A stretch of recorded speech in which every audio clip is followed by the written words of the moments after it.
Et bonjour à tous, bienvenue sur la chaîne des petits rôdeurs, je suis Eradros et aujourd'hui je suis en compagnie de Panda Warrior. Bonjour Alexis. Bonjour à toi, bonjour à tous. Donc voilà, donc aujourd'hui en fait on avait envie de vous présenter une analyse de la méta actuelle de la V7, donc basée sur les données qu'on a sur le mois de janvier. Donc avant tout, pour clarifier un peu les données qu'on a utilisées, on s'est basé sur le site MESBG Army Tracker. Donc pour lequel on a en fait sélectionné des tournois qui nous semblaient être compétitifs. Et en fait, on a été extraire un peu toutes les datas qu'on pouvait avoir, c'est-à-dire les listes d'armées et le win rate en fait. Donc c'est le nombre de fois qu'une armée a combattu en tournoi et le nombre de fois qu'elle a eu une victoire. On a également fait une petite stat sur les tournois et donc l'idée, ça sera évidemment de compléter ces données de manière à pouvoir en tirer la méta tout simplement. Vous allez voir dans le graphique d'après qu'on a décidé de prendre les armées qui avaient au moins eu 10 games en tournoi. Maintenant, 10 games, on est quand même d'accord que ça représente pas vraiment une méta, hein, Alexis, pour l'instant. Je pense que c'est surtout. On peut voir en fait une tendance, je pense, au moment où on commence à avoir plus de 30 games. Je sais pas ce que toi t'en penses par rapport à ça. Oui, j'y réfléchissais justement, mais oui, on peut imaginer qu'un joueur en tournoi fait 3 à 4 games, eh bien, c'est assez représentatif de son niveau, donc il faut regarder sur des armées qui sont jouées par plusieurs joueurs, sur plusieurs tournois pour avoir quelque chose de plus significatif. Yep. Et aussi un point, je pense, qui est assez important, c'est par rapport au fait que la méta va justement bouger. Parce qu'actuellement, on a 6 scénarios. Et les 6 scénarios, euh, allez, c'est mon opinion, avantage pour moi une certaine configuration de liste d'armées pour le moment. C'est-à-dire que par exemple, le Maelstrom qu'on peut avoir, c'est un Maelstrom avec un objectif central, avec un objectif qui apporte beaucoup de points au centre. On va avoir tous des scénarios en fait dans les anciennes poules qu'on pouvait avoir qui, je trouve, oriente un peu les listes dans un sens. Ce qui veut dire aussi que quand on aura 18 scénarios de plus, cette méta, je pense, risque de changer. Qu'est-ce que t'en penses, toi, par rapport à ça? Oui, on peut clairement, avec ces 6 scénarios, faire des armées très spécifiques, hein, pour aller scorer dans ceux-là. Alors que dans l'édition d'avant, ben, on va avoir des armées qui se veulent plus stables sur les différentes poules.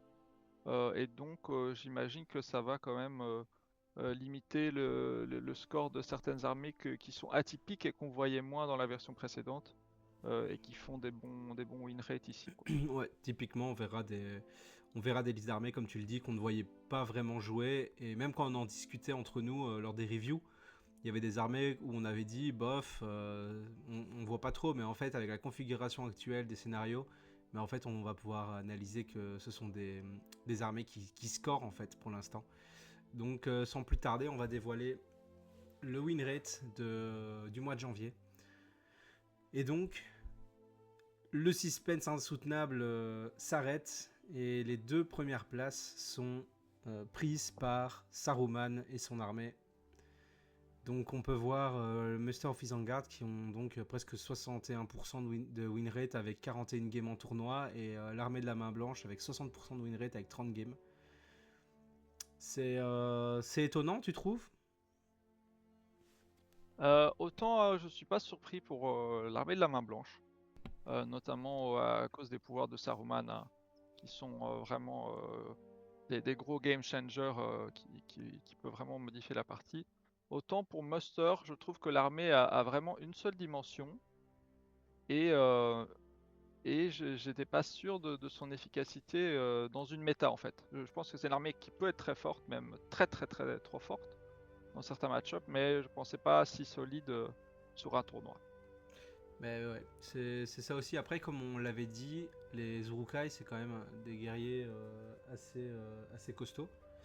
Donc, à voir si le scénario, justement, n'impacte pas pour l'instant justement, ces soldats-là et ce format de points. En sachant que ensuite on a les 5 armées. En fait, on peut clairement voir les armées qui sont le plus utilisées, hein.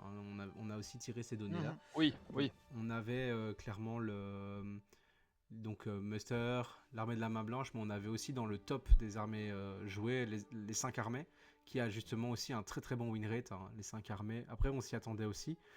On a la Osgiliath et Minas Morgul. Ça, c'est vraiment les armées les plus jouées actuellement. C'est Minas Morgul, Osgiliath. Ensuite, on a la bataille des 5 armées et Muster et la main blanche. Et on peut voir que les win rates sont assez... allez, quand on arrive à environ 50%, ça reste cohérent, je trouve. Qu'est-ce que tu en penses? Oui, oui, il y a vraiment rien d'affolant là en termes de win rate. Donc on est sur des chiffres relativement honnêtes, hein, surtout pour les plus joués. Donc là, il n'y a pas de quoi s'inquiéter, je pense. C'est juste quand tu vois la Moria par exemple qui arrive à presque 60% de win rate en 12 games. Tu vois quand même des choses qui se dessinent un peu. Après, comme tu l'as dit, il suffit que ce soit le même joueur ou deux très bons joueurs dans ce cas-là, vu qu'il n'y a pas beaucoup de games, qui viennent faire des belles perfs. Allez, c'est quelque chose qu'on peut mettre en balance quand tu vois les Iron Hill qui ont fait 10 games, une win. Bah ouais, malheureusement, il suffit que ça se passe mal à 2 tournois pour 2 personnes ou ce genre de choses et ça te ruine une win rate. Donc c'est pour ça que ça prend avec des pincettes pour l'instant. Mais c'est sûr au fil des mois, ça va probablement s'étoffer. On va avoir vraiment Et une tendance. j'aimerais aussi signaler quelque chose, c'est donc avec cette nouvelle édition, les gens veulent jouer des nouvelles armées. Et donc on l'a vu un peu dans la review qu'on avait faite, pour chaque entre guillemets faction qu'on avait dans l'édition d'avant, eh bien il y a une liste d'armées qui est un peu sortie la plus forte, hein. Mais en Isengard par exemple, il y en a eu deux. Et donc on peut se dire que c'est avec ces armées-là que les gens vont jouer leur collection. Et donc par exemple pour Minas Morgul, c'est une armée assez facile à jouer si on était un joueur de Mordor. Il suffit d'ajouter des spectres. Et donc on peut se dire qu'il y a des armées très fortes, mais qui n'étaient pas dans la collection de tout le monde. Je pense notamment à des figurines comme les aigles et tout ça, qui prennent un certain temps avant d'être prêtes pour être jouées en tournoi. Donc on peut imaginer que certaines armées qui étaient moins jouées à l'édition précédente, qui sont très fortes maintenant, commencent à apparaître au fur et à mesure que les gens les peignent et les préparent pour les jouer en tournoi. Ouais, je suis totalement d'accord avec toi. Et par exemple, on avait ce point-là avec typiquement les armées qui sont dans le PDF d'Angmar. Typiquement, comme on l'avait dit, l'Arnor, on n'en a pas vu beaucoup en fin de V6. Et c'était aussi parce que c'était une armée qui est arrivée très tard. Et donc il y avait beaucoup de gens qui ont commandé les figues et qui ne les ont pas eu à temps. Petit clin d'œil à notre ami Nicolas Wall qui, qui a terminé de peindre son armée d'Arnor et qui va enfin pouvoir commencer à la jouer. Alors qu'il l'a depuis qu'il l'a reçu fin de l'année dernière. Donc c'est clairement des choses qui vont commencer à se mettre en place. Pareil pour allez, tout ce qui est la Lost du roi sorcier. C'est des figurines Mhm. enfin pas qu'on voyait moins, mais en tout cas pour moi Aldrak ou ce genre de figurines, on les voyait pas. Et là tout doucement on commence à avoir des listes. J'ai vu ici en février des tournois où ben justement c'est une armée qui réapparaît en fait. Donc Lost du Witch King, pour l'instant, on voit qu'il y a eu 18 games. Je pense qu'en février, quand on va faire la review, on aura beaucoup plus de games et beaucoup plus de statistiques pour cette liste-là. Ouais. Et alors, Osgiliath, 47 games, c'est clairement, je trouve, enfin, c'est clairement avec la bataille des 5 armées, les deux armées du bien qui sont vraiment les plus jouées actuellement et qui s'en sortent quand même assez bien en fait en termes de win rate. 51%, c'est quand même pas mal. Et on verra aussi en termes de podium que que ça a pu percer. Donc, l'air de rien, c'est quand même sympa de voir qu'une armée simple, je veux dire, où on va jouer Boromir, Faramir, bah ça, avec des vétérans parfois de Sgiliath qui sont souvent décriés, eh bien on peut se rendre compte que ça peut quand même faire le taf. Donc on ne doit pas investir beaucoup pour avoir une armée qui est encore compétitive aujourd'hui. Et ça c'est quand même plaisant à voir, quoi. Oui, c'est clairement chouette de voir beaucoup d'armées différentes et beaucoup d'armées du Seigneur des Anneaux. Il y en a un peu moins du Hobbit. C'est chouette aussi de voir les usurpeurs, hein, l'armée du film, qui se place correctement. Mais il y a quand même une bonne variété et des armées facilement collectionnables, quoi. Ouais, clairement. Euh, Après, je sais pas si éventuellement, en fait, il y a beaucoup plus de règles, comme on avait vu dans les armées du Hobbit. Donc, est-ce que la barrière de la langue freine des joueurs éventuellement à jouer des armées un peu plus complexes parce que on n'a pas encore la traduction française. Je sais pas si ça peut impacter au niveau du tournoi. Mais enfin, en tout cas, je sais qu'il y a quelques joueurs qui sont un peu plus, qui ont un peu plus de difficultés avec l'anglais. Et je sais que bah, des fois, c'est quand même un petit mur à traverser en fait pour pouvoir jouer une armée efficacement, de bien connaître son armée. Et ça, c'est vrai que ça peut freiner les gens, quoi. Donc à voir en fait dans la suite. Je pense vraiment que la méta va encore bouger beaucoup. Et c'est quand même ça Oui. va quand même être Oui. chouette. On passe à la suite. Donc en fait, ici, on a voulu représenter le nombre de podiums qu'on a eu. Donc ce sont toutes les armées qui se sont placées sur les 3 premières places d'un tournoi jusqu'à présent. Et bah, ce qu'on peut voir, c'est que Osgiliath a fait 2 podiums comme Isengard et de Last Alliance aussi. Donc il y a pas mal de petits trucs assez sympas, typiquement la Moria qui a fait un podium, Rivendell dont on avait parlé, qu'on avait dit que ça pouvait être pas mal, mais c'était pas une armée d'ailleurs avec des knights, hein, je pense. Donc c'était vraiment avec une armée de base, Rivendell, je pense qu'il avait fait le podium, qu'on pourra voir juste après. Mais je trouve que c'est vraiment très... Allez, il y a tout en fait sur les podiums, donc pour moi un podium c'est quand même des choses qui perfent. Donc je trouve la méta vraiment intéressante par rapport à ces armées-là. Il y a des trucs que je pensais vraiment pas voir en top list. Ouais, ouais, il y a quelques-unes qu'on sentait arriver, hein, notamment les scouts par exemple, mais je suis content de voir, ben oui, Moria, les morts, les usurpeurs, hein, qui étaient corrects, mais j'avais peur que la liste soit un peu manque de quelque chose à la fin.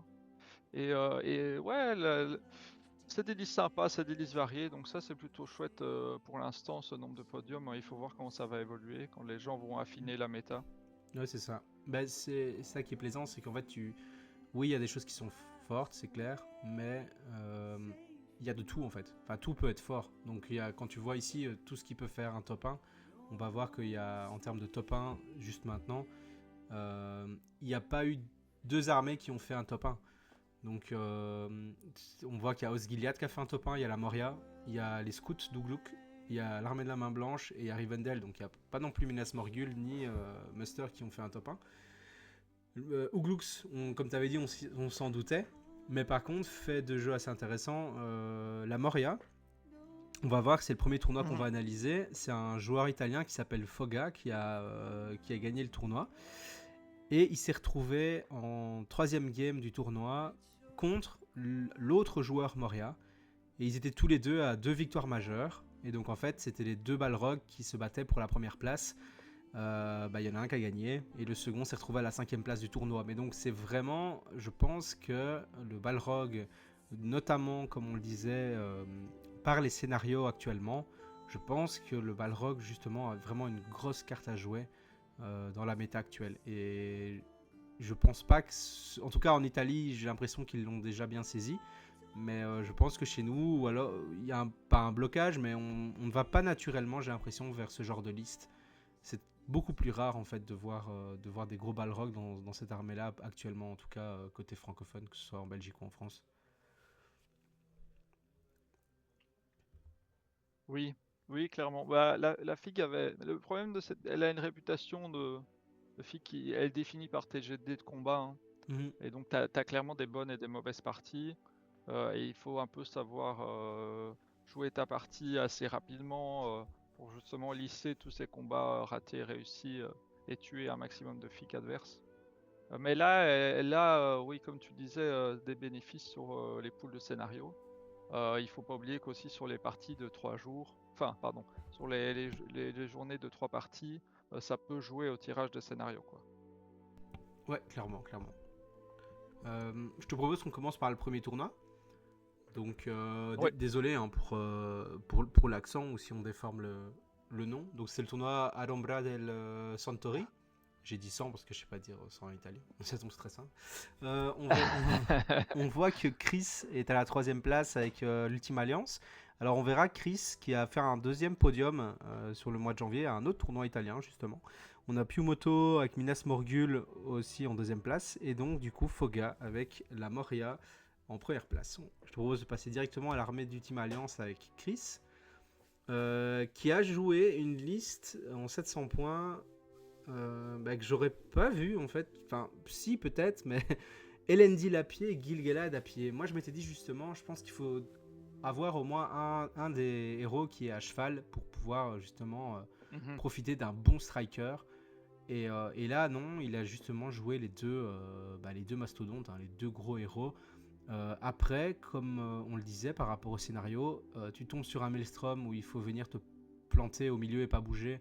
Bah, ça le fait. En fait, le seul scénario où j'ai l'impression que tu es en difficulté avec cette armée, avec ces deux gros héros là, les deux baleines, c'est la reconnaissance.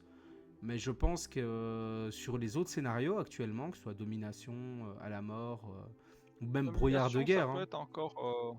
ouais, ça peut être un peu Domination, compliqué. j'imagine que ça peut être un peu plus Ça peut compliqué, être oui. compliqué. Mais typiquement, Mais, brouillard de guerre, mais dans la c'est liste, compliqué quoi. ouais, t'es très bien, ouais. Je dirais que la liste là, bah, elle joue quand même 10 arcs, hein. Ouais. Ce qui est possible maintenant parce que la limite n'est plus sur la double alliance comme il y avait avant en Ultime Alliance, on était limité en nombre d'arcs sur la partie elfe. Ici, il amène quand même 10 arcs elfiques. C'est pas du tout négligeable, hein, euh, en termes de tir. Et ça permet, j'imagine, de jouer quelques scénarios de façon plus prudente. Voilà. Bah, clairement, allez, on en avait parlé, ça fait peur en fait comme ligne, parce que je me doute que les elfes sont potentiellement en première ligne avec les Numénoriens en deuxième ligne pour profiter de la règle spéciale où tu lances un Mhm. 6. Et dans la phalange, t'as potentiellement Elendil et Gil-galad, quoi. Donc, est-ce que tu charges la phalange? La question, elle est aussi là. Hein. Avec la strike qui a été nerf, honnêtement, Gil-galad et Elendil, c'est vraiment une doublette très très compliquée à aller affronter. Hein. Donc, c'est super solide hein, comme armée. Tu fais pas beaucoup de Ouais, choses, Elendil mais est clairement impressionnant, hein. C'est vraiment un des héros les plus dangereux actuellement avec son combat 8 et son combat héroïque. Et la ligne, elle fait effectivement très très mal. Je pense qu'on a pu tous faire nos parties et voir l'efficacité maintenant des armes à deux mains. Euh, Là, on a une ligne qui peut frapper à deux mains, combat 5, et derrière c'est force 4 en relançant les 1. C'est vraiment très très très très très très létal. mhm. Sur peu importe ce qu'il y a, quoi. Que ce soit du nain, de l'urukai, de la horde, ça va nettoyer, quoi. Ouais, clairement, clairement. C'est vraiment un problème de mobilité, hein, je pense aussi dans l'armée, Mhm. mais Oui. sinon, elle fait vraiment tout. Hein. Et alors, ouais, et du coup, bah, c'est un contre du bien, comme on l'avait déjà dit, pour une armée comme Barad-dûr ou la Moria. T'as un Balrog en face ou t'as Sauron en face, bah en fait, quand t'as Gil-galad et Elendil, t'es pas à l'aise, mais t'es pas non plus en PLS comme si t'avais juste le roi sorcier, quoi. Ouais. On Non, passe. clairement, c'est intéressant. Mais c'est curieux aussi de se dire dans quelle mesure, parce que la règle spéciale des 6, hein, Mhm. elle peut quand même être très euh, win ou lose. Enfin, j'imagine qu'entre deux games, tu peux en avoir beaucoup ou pas du tout. Et sur ce format de points, eh bien, ça peut vraiment changer la partie en fait. Euh, mais c'est un peu comme les armes de jet sur les armées avec beaucoup d'armes de jet. Il suffit qu'il y ait une situation où il y a quelques 6 qui roulent et ça peut mettre le plan adverse complètement à la rue.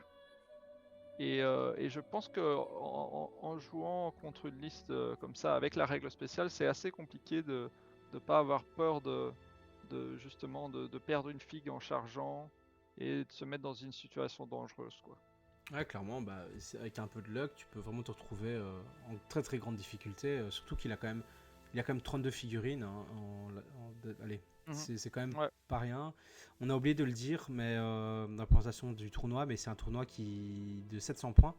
Il y avait 23 joueurs et on avait été ouais, c'est ça. On avait été voir, c'est quand même des games de 2 heures avec un dice down à 2h15, donc c'est des games qui sont quand même assez longues. Donc logiquement, ils arrivent à la fin de la partie naturellement, je pense en tout cas. Et avec ce genre d'armée, ça peut quand même faire vraiment vraiment beaucoup de dégâts en face, quoi. Je pense qu'ils vont jusqu'à la Oui, démoralisation au moins. avec le changement à la strike, Gigalad et Elendil sont apprenables, hein. Il n'y a plus le point de puissance de la strike qui va venir tuer Elendil en fin de game. Mhm. Si tu as des héros combat 5, tu peux faire une croix dessus. Et le règle de relance des 1 encourage les rend excessivement solide en cas de démoralisation. Surtout pour les gros héros, en fait, ils peuvent plus partir. Même l'infanterie, c'est vraiment compliqué, donc ça solidifie. C'est une armée très solide pour aller jusque en fin de game avec tes 2 héros et 4-5 elfes contre ce qu'il y a en face, quoi. Ouais, clairement. On passe à la deuxième liste, donc la liste de Minas Morgul. Ouais. C'est un. Pour moi, c'est la liste un peu classique dans le sens où tu as du Moranon devant et tu as du Mordor derrière. On va bénéficier du spectre. Il y en a qu'un de spectre. Alors, non, il y en a deux. Ouais, deux, ça va. C'est intéressant dans le sens où les spectres ils vont permettre de charger un peu n'importe quoi sans test de courage. Donc, il en faut au moins un dans chaque. Moi, je pense dans chaque warband. Maintenant, voilà, c'est à voir comment ça fonctionnait. Après, ça a bien fonctionné pour lui. Par contre, moi, le gros point d'interrogation, c'est vraiment les 4 archers-orques. Ça. Why not, je sais pas. Moi perso, je mettrais jamais des archers-orques, je pense, du Mordor dans une armée comme ça. Je préfère encore les mettre avec un bouclier. C'est pour mettre le doute hein, sur les montures adverses. Si, admettons, il y a un héros qui se balade et que tu arrives à lui sortir son cheval, c'est très très bien, quoi. Après, c'est pas beaucoup de points, hein. Je pense que ça se joue pas, ça a été joué pas mal, l'optimisation de tir. C'est 24 points quand même. Enfin, d'avoir quelques orques si possible.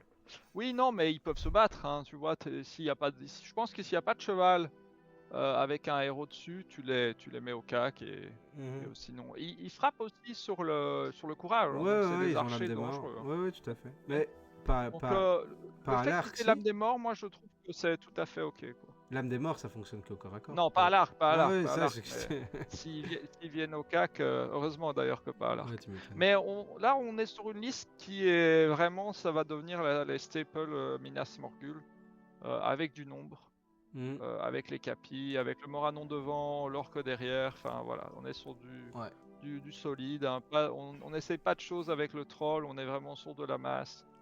Plein de points de puissance. T'as pas besoin de plus. Voilà, hein. très solide. Le troll en vrai, moi j'ai déjà pas mal joué ici Minas Morgul. Le troll c'est bien, mais une partie sur deux il fait rien, une partie il est incroyable. C'est un pari, quoi. Voilà, c'est un pari. Alors que les Moranons, ils sont trop bien. Si jamais tu tombes contre des humains en face, c'est un festival, ils sont incroyables. Les Moranons, franchement, je suis hyper impressionné. C'était con, hein, mais le fait de passer combat 4 contre des humains, ça fait qu'ils sont combat 4, force 4, défense 6. Ça leur ouvre beaucoup de match-up. C'est tellement fort. Les Mordor Orcs, c'est le fait qu'ils ont la lame des morts, c'est débile. C'est vraiment débile.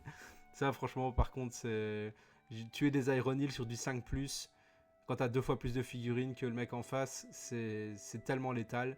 C'est très fort. Il y a des match-up où ça va très très mal se passer pour l'armée en face. Moi, je regrette juste le fait qu'il n'y ait pas de lame de Morgul. Ouais, bah oui, parce que l'arme à deux mains sur le Witch King, ça par contre, c'est un peu dommage. Ouais, pourquoi 5 points, pourquoi pas. Pourquoi Mais la lame pour moi là, c'est dans la méta actuelle avec les aigles qui arrivent, la possibilité de jouer un Mumakil, potentiellement d'autres choses comme ça. Il y a le Balrog qu'on voit. Et ben, je pense surtout avec la nouvelle force héroïque, je pense qu'on joue la lame de Morgul. Bah, non seulement, mais surtout pour moi, tu retires l'arme à deux mains et à la limite, tu retires un archer orc et tu mets la lame de Morgul, tu vois. La lame, oui. Ouais. La lame mais est clairement. L'arme à deux mains, pour moi, ça vaut pas le coup. Enfin, je trouve que c'est risqué. Bah, tu frappes déjà assez fort hein, avec l'ombrellée, donc. Ouais, clairement. C'est peut-être pas nécessaire. Mais... Clairement, et en plus, maintenant. Mais l'arme, oui. T'as la lame enchantée, pourquoi pas, aussi pour fiabiliser encore plus ton lame, kill. Clairement. Et alors, par contre, le Taskmaster, c'est vrai que comme c'est une armée où tu vas jouer beaucoup de capitaines, tu peux te faire une espèce de bulle d'élan héroïque ou de marche héroïque avec ton Taskmaster où tu vas en fait tout le temps essayer de récupérer ton point de puissance dès que tu vas faire un élan avec tes capitaines par exemple pour toujours pouvoir bouger ta masse devant, en sachant que tu vas pas jouer beaucoup de tours parce que tu as tellement de figurines que tu vas avoir des phases de corps à corps qui sont très très longues quand tu fais tes combats de phalange. Donc au final, je pense que le Taskmaster, il va devenir vraiment rentable dans la méta. Justement parce que c'est des Ça fait limites. partie de ces figurines qui n'ont pas été améliorées, mais qui bénéficient du fait que, par exemple, la moyenne de puissance des listes a diminué. Et donc là où le Taskmaster avant, c'était quoi? Plus ou moins 3 might ennemis, quelque chose comme ça, en termes de stats. Eh bien, maintenant c'est toujours 3 might ennemis, mais au lieu d'avoir des héros à 3 might à 60 points qui se baladent partout, ben, la moyenne c'est 2 ou 2 héros très chers à 3 might. Et donc c'est devenu plus intéressant qu'avant de prendre un Taskmaster parce que tu n'as plus le choix d'avoir, je sais pas moi, Guritz avec 3 might, etc. etc. quoi. Bah, ça va surtout être vraiment très intéressant, je trouve, sur Minas Morgul, et je pense que c'est comme ça qu'il faut le jouer. Comme je disais, c'est avec des spectres, pour justement pouvoir tout charger avec ton armée, mais surtout, derrière, avec le Taskmaster et plusieurs orques ou plusieurs Taskmasters, c'est de toujours pouvoir faire des élans héroïques pour empêcher l'autre de Ouais, jouer quand c'est son tour, en fait. Et t'as tellement de figurines c'est que important, hein, tu je pense. cliques Ouais. toute l'armée adverse. Enfin, on se comprend, hein. T'essayes de cliquer un maximum de figurines en face pour Oui, oui. empêcher l'autre de jouer, Et- quoi. Et il y a vraiment un monde où tu englues l'adversaire et tu le tues avec la lame des morts, quoi. Faut vraiment éviter aussi que si les Moranons meurent, que les lanciers se fassent cliquer derrière parce que après ils vont sauter. Si les lanciers sautent, tu perds des figues fragiles donc rapidement, mais aussi tu perds tes lames de mort. Donc éviter à tout prix qu'il y ait des parties de la deuxième ligne qui se fassent enfoncer en faisant des élans, c'est assez pratique. Ouais. Ouais, t'as ça, et c'est vrai que t'as une sensibilité au tir. Maintenant, ouais, à voir, tu vois, en faisant des marches, etc. Comment tu peux. Je pense qu'ils ont tout en main, en tout cas, pour pouvoir aller passer au-dessus Être de leurs solide, hein, faiblesses. oui, Ouais, clairement. franchement, c'est vraiment Mhm. très très bon. Ils blessent littéralement tout sur. Enfin, les orques du Mordor, ils blessent tout sur 6. Enfin, sur du 6 avec la lame des morts. Donc, même Sauron, ils peuvent le blesser sur un 6. Donc, tu te dis, bon, Ouais, ouais. voilà. Donc la défense 10, ça sert plus à rien contre eux, quoi. Ok, on passe à la suite. Donc la armée qui a gagné le tournoi. On a donc évidemment le Balrog. Donc là, c'est aussi 50 figurines. Et alors c'est le Balrog et bon bah ça va vite être analysé. Hein, c'est que du gobelin après. En même temps, je vois pas trop comment le jouer autrement qu'avec plein de gobelins et le Non, Balrog. je pense que si tu peux pas te permettre de mettre un troll, hein, c'est clairement, ça affaiblit très fort la liste. Là, elle est jouée de façon simple mais efficace. Hein. Ouais, clairement. Et bah, tu profites des avantages de ton tambour, etc. Enfin, et après, c'est une armée qui n'a pas de bannière, hein, dont on parlait. C'est une armée qui n'a pas de bannière, donc ça peut jouer. Après, le Balrog a gagné 2 points de mouvement, donc il a plus facile à aller chercher les armées qui pourraient se cacher fond de table. Chercher avec Il son fouet aussi. bénéficie, on Hein. l'a dit, hein. Ouais, avec son fouet, on a dit, il bénéficie assez fort du changement de strike, il peut taper sur les soutiens, etc. Après, voilà, il faut se méfier de, par exemple, la force héroïque. Ouais. Ça peut être potentiellement dangereux. Par exemple, admettons, un roi sorcier avec l'âme de Morgul peut se permettre de charger le Balrog et de se dire, il fait pas son 6, moi je fais force et l'âme de Morgul, et si lui fait pas son 6, je le tue derrière. Quoi. Ouais, non, clairement. En faisant des doubles baffes qui mettent 5 PV à chaque fois, donc ça peut être dangereux. Hein. Il y a aussi Glorfindel qui peut être clairement super dangereux pour le Balrog. Voilà, mais on a quand même beaucoup de masse. Hein. Ouais, 50 fixes, clairement. c'est beaucoup. Tu peux le protéger contre des menaces comme ça. Hein. Je pense que Mhm. après bon, il a un gros socle, t'auras quand même beaucoup de figurines, mais je pense vraiment que si tu joues intelligemment, il y a Ouais, moyen de protéger ton Balrog de une petite charge dans ton oui, oui. dos, ou ce genre de choses, Par du nombre rapport ailé, quoi. à l'édition précédente, la liste était assez faible dans les autres Malestrom, Mhm. qui étaient tout était trop éloigné et le Balrog n'arrivait pas à se Ouais. rentabiliser. Donc là, de nouveau, elle s'en tire bien avec le meilleur Malestrom pour elle. Ouais, tenir vos positions. Assez faible dans les scénarios, ouais, dans les scénarios assassinats, hein, parce que ton assassin n'était pas le Balrog et la cible adverse était des capitaines gobelins. Voilà, très difficile de gagner aussi ça, ce genre de scénar. Mhm. Ouais, clairement, clairement, clairement. Euh, les scénars où il fallait à la fois protéger son camp et conquérir celui adverse, où en fait t'as qu'une menace. Et c'était très difficile de savoir si tu la jouais en campant, mais t'allais pas gagner, t'allais sûrement prendre le PV sur le Balrog, ou en allant chercher. Mais alors un héros était inarrêtable. Si un héros passait ta ligne de gobelins, tu pouvais pas l'arrêter, Mhm. peu importe ce que tu avais derrière. Donc là, un pool de scénarios très favorable à cette liste. En tout cas, plus que l'édition précédente. Ouais, non, clairement. Bah, les 6 scénarios, comme on disait au tout début, vont en sa faveur. Honnêtement, le fait de pouvoir se Ils sont dropper. clairement tous jouables pour la liste. Ouais. Ouais. Bon, Mm. après, ceux sans bannière, il faut pas que l'armée adverse soit trop mobile, quoi. Ouais, c'est ça. Si c'est une bannière à cheval, t'as perdu la partie. Enfin, c'est compliqué, quoi. Enfin, t'as pas Mais perdu, mais sinon, ouais. tu, Non, mais c'est tu difficile, commences hein. avec 2-0 pour l'adversaire, quoi. Il va te Ouais, prendre 2 ouais, points. ouais. Donc, C'est vraiment pas évident, quoi. parce que c'est vrai que maintenant, l'air de rien, les games, c'est 20 points. Et 2 points, c'est important, mais c'est plus aussi important qu'avant, quoi, clairement. Donc si jamais tu arrives à Ouais. gérer l'objectif du scénario, en général, ça va te rapporter environ 12 points. Donc si tu arrives à plus ou moins gérer quelques objectifs secondaires et que tu as l'objectif principal du scénario, en général, ça va te mettre bien. Et à la limite, le fait que tu n'aies pas de bannière, ok, tu donnes 2 points à l'adversaire, mais ça va pas vraiment t'impacter. Et pour le peu que tu arrives à tuer la bannière adverse, tu prends 2 points. Donc ça change plus rien, quoi. Mais donc c'est vrai qu'au début, je me disais, ça va vraiment être compliqué, cette histoire de pas avoir de bannière.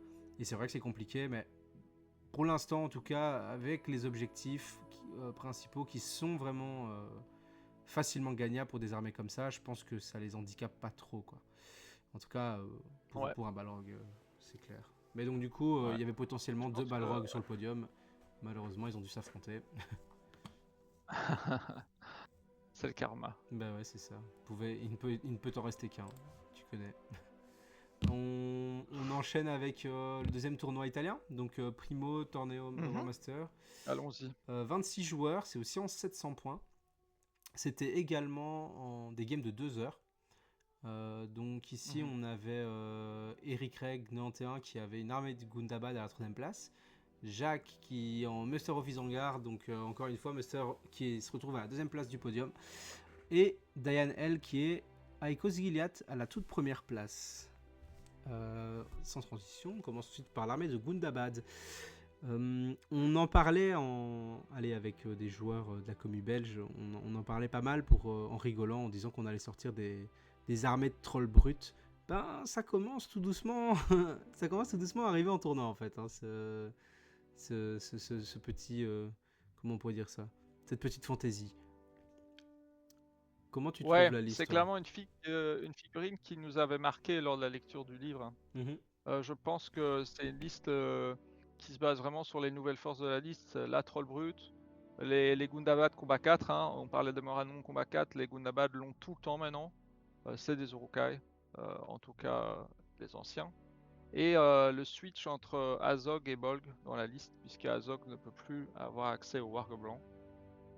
Et Bolg reste entre guillemets fidèle à lui-même depuis la dernière édition. Je pense que c'est une liste très solide et qu'on va voir de plus en plus sur les tables, qui est difficile à gérer pour les listes de type phalange, mais qui peut potentiellement se faire contrer par les gros monstres, type Balrog, Aigle, etc. Ou différentes choses comme ça, quoi. Ouais, comme tu le dis, on le sentait hein, que Azog allait sauter dans l'armée de Gundabad, ce qui est un peu dommage, vu qu'il est un peu iconique dans l'armée.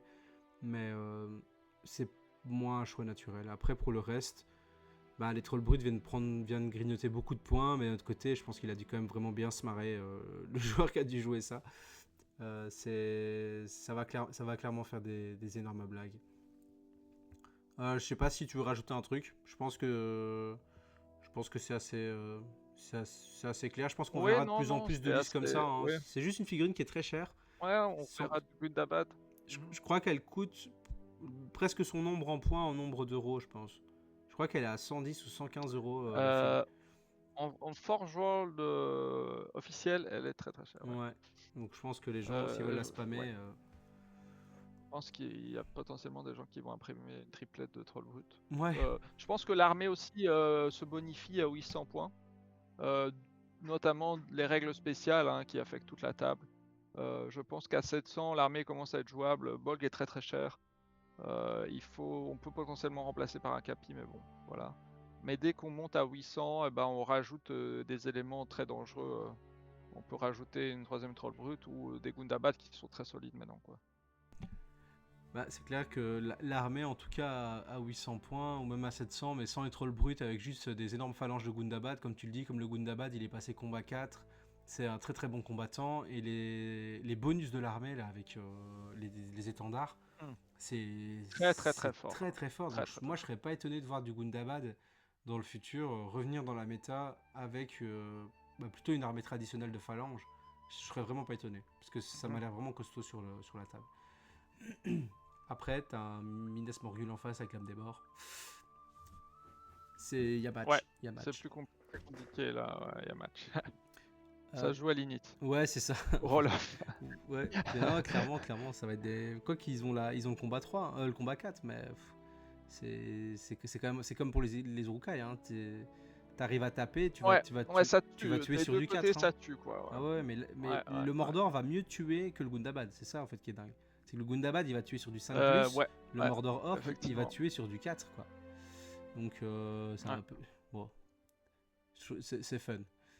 On passe au deuxième, Muster of Isengard. Euh, donc la liste est assez... mais il y a 11 arbalètes hein, quand même. Il y a 11 arbalètes et il y a 4 berserk. Moi c'est ça un peu qui m'a marqué. Les berserk qui sont passés, si je dis pas de conneries, combat 5, qui sont vraiment trop bien. Et les 11 arbalètes, c'est une liste qui va faire mal, hein, avec un Saruman qui est, moi je trouve bien, même si les sorts ont été nerfs. Je trouve quand même que Saruman est quand même vraiment très bien. Euh, Ouais, les capitaines aussi, ils, sont pas, ils ont des bonus, hein, les capitaines dans cette armée-là aussi. oui, Donc, oui, oui, ils ont des bonus. C'est pas ils ont la frappe. Ils ont accès à la frappe. Non, c'est l'autre. Ici, oui, c'est ça. Ils ont accès à la frappe et une marche gratuite au premier tour. ça c'est quand même pas mal en fait, hein. Le fait d'avoir la marche gratuite, déjà, tu économises ta C'est pas might. mal, hein, la marche gratuite, voilà, ça place la partie, ça place le tempo, marche gratuite. Grima est resté fidèle à lui-même. Euh, Beaucoup de héros ont moins de might, hein, donc ils pourront faire que une action héroïque sous l'effet de Grima, qui peut maintenant sortir des zones de contrôle, je pense. Euh, et puis, je dirais que j'aurais tendance à dire que Saruman est un peu moins fort, mais les, les arbalètes sont plus fortes du fait qu'il y ait moins de tireurs en face. Les berserks ont gagné combat 5, hein, super dangereux. Avec l'arme à deux mains, c'est très très fort. Donc la liste a clairement des menaces, mais je pense qu'il faut quand même un nombre suffisant d'arbalétriers pour gérer certaines menaces, quoi. Bah, 11 c'est bien. Ça, c'est, enfin, Ouais, on je sait, sais, c'est pas je mal, sais hein, pas ouais. si on se rend compte, mais t'as une ombre ailée en face, avec un Witch King au hasard. C'est du 4+ pour toucher, avec 11 tirs. En plus, il est volant, grande cible, donc il n'y a pas d'in the way, hein, moi qui soit vraiment derrière un gros arbre. Mais donc, du coup, c'est 11 tirs sur 4+, portée 24, et après, c'est du 6, et t'as une blessure, quoi. Donc, potentiellement, t'en as t'en as 1,8. Ça peut vraiment être impactant. Après, oui, t'as la Felbis, mais la Felbis, tu vas la blesser sur du 5, vu que en Minas Morgul, par exemple, elle sera pas carapassonnée. Donc les 11 arbalètes, moi je trouve que c'est tellement létal, c'est vraiment costaud quoi. Et en plus, ça reste des Urukai, donc tu les Ouais, envoies quoi, hein. c'est clairement utile dans cette méta contre les ombrellés et les chevaux très chers pour aller chercher. Les chevaux sur du 4 aussi, hein, c'est très Ouais, fort, hein. exact. Ouais, non, clairement, tu tombes contre une armée des Homers, enfin, les riders des Homers, c'est très compliqué quoi. Non, clairement. Après, voilà, ici pour l'instant, les scénarios, il n'y en a qu'un qui démarre face à face, Mhm. Ouais. domination. Ce genre de liste ne bénéficie pas fort du fait de démarrer au corps à corps, hein. Et l'apparition de scénars un peu plus costauds, un peu plus rentre dedans, va potentiellement affaiblir les résultats d'une liste comme ça qui veut placer Grima, faire ses marches gratuites, faire des sorts avec Saruman, tirer un peu. Voilà. Bah, et t'as pas la liste comme Contest of Champions où t'as besoin d'avoir un bon général pour marquer des points, tu vois. Donc, en fait, pour l'instant, les armées ici de l'Isengard bénéficient vraiment du fait que t'as pas besoin d'avoir un super général pour marquer des points, donc tu vas pas être pénalisé parce que ton général est un magicien. Et surtout, comme tu l'as dit, c'est une méta qui est lente dans le sens où tu as domination où on joue en vraiment face à face, mais c'est vrai que tu viens de me le faire remarquer, j'avais même pas tilté à ça, mais il n'y a aucun autre scénario où on va aller, à part peut-être sur du Maelstrom, mais où on va vraiment pouvoir se frapper tour 1 en fait. Hein. Tout le reste du temps, tu as 12 pouces de ton bord de table, ou alors tu apparais d'un coin, ou tu démarres du bord de table carrément. Hein. Donc ça, c'est vrai que ça prend en Après, compte. ça me choquerait pas l'ajout de plus de berserk dans ce genre de liste. Pour justement euh, pouvoir aller chercher des phalanges directement. Là, on en a 4. Il faudrait voir comment ils se comportent, hein, mais ça me choquerait pas d'en voir 8 par exemple. Bah, moi, je suis assez d'accord avec toi, dans le sens où ils ont une résistance au tir. Ils ont une bonne résistance au tir, les berserk. Et donc, du coup, tu les mets en première ligne et t'as pas peur de te les faire sniper. Mais par contre, tu profites vraiment du combat 5 pour aller taper sur les phalanges avec une petite pique derrière. Moi, je verrais plus aussi ça, d'avoir plus de berserk avec des piquets derrière et qu'en fait, tu vas enfoncer vraiment la phalange en face, quoi. Mais bon, après, il a quand même fait une belle perf, hein, c'est pas ça. Mais je pense vraiment que Muster, il y a quelque chose à faire par rapport à ça. En tout cas, dans la méta actuelle, à voir après quand on aura plus de scénarios. On passe à la première place. Yep. Donc, Osgiliath. On a aussi tout pile 11 tirs dans l'armée. On a évidemment Boromir, Faramir, Madril. On voit qu'ils jouent des vétérans d'Osgiliath. Alors c'est marrant parce qu'il y avait pas mal de gens qui avaient dit que on les sortirait quand même pas, les vétérans d'Osgiliath. Que ça c'était pas spécialement utile, mais ça se joue quand même. Hein. Mhm. Ouais, c'est vraiment une liste solide hein, qui fait tout. Je pense que la règle de partage de Might Will Fate Ouais.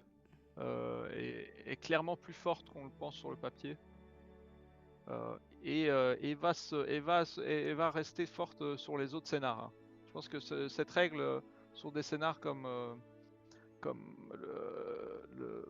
comme des assassinats ou combats des champions, le fait de pouvoir donner la puissance, le destin et la volonté à Boromir pour qu'il aille marquer ses points ou protéger Faramir, ça va être très très fort. Ouais, clairement. Dans les autres scénarios aussi. Voilà. Tu profiteras pas de ça si jamais t'as un scénario comme avant où tu devais contrôler les bords de table par exemple ou tu vois ou quand t'avais les objectifs qui étaient répartis un peu sur la table en croix. Ouais. Mais après Faramir ça reste quand même un bon héros et Boromir aussi donc mais ouais. tu peux les splitter. Boromir à cheval hein, ouais. Oui, et accès aux chevaliers qui sont combat 4 maintenant. Donc franchement pour moi c'est une liste qui va vraiment continuer à être solide tout le long de cette version si elle reste comme ça. Et elle est assez polyvalente. Hein. je sais pas si tu as eu l'occasion de jouer contre cette armée-là, parce que moi j'ai pu jouer contre. Et en fait j'ai pas du tout apprécié la bannière de Minas Tirith. Je me rendais pas compte en fait sur le papier de comment ça pouvait vraiment être toxique, mais le fait que ça te donne un bonus, enfin que ça te fasse gagner la main neutre automatiquement contre quelqu'un qui a la même valeur de combat que toi. Le même combat. C'est vraiment spécial dans le sens où par exemple tu vois les Moranons ça va vraiment impacter leur combat 4. Ils passent combat 4, c'est très bien, ils vont combattre un gars de Minas Tirith, d'accord, tu fais un 6, il fait un 6, il gagne le combat, point. T'as pas mal de héros comme ça, j'avais joué par exemple les Orientaux, donc ouais, c'était pas ultra méta, mais les Orientaux sont combat 4, ben c'est un peu le seul avantage qu'ils ont, c'est qu'ils sont nativement combat 4, ben en fait finalement ça sert à rien quoi. Ton gars il perd quand même automatiquement contre le guerrier de Minas Tirith parce que t'as la bannière de Boromir à côté. Donc honnêtement j'étais quand même assez surpris. Après la bannière est donnée combat 5 dans l'édition d'avant, quoi. T'es Ouais. encore plus fort. Ouais, oui, mais dans la composition d'armée, parce que moi ici je la remets dans son contexte. C'est vrai, C'est vrai c'est que vrai, c'est vrai, c'est. Allez, c'est vrai. elle donnait le plus 1.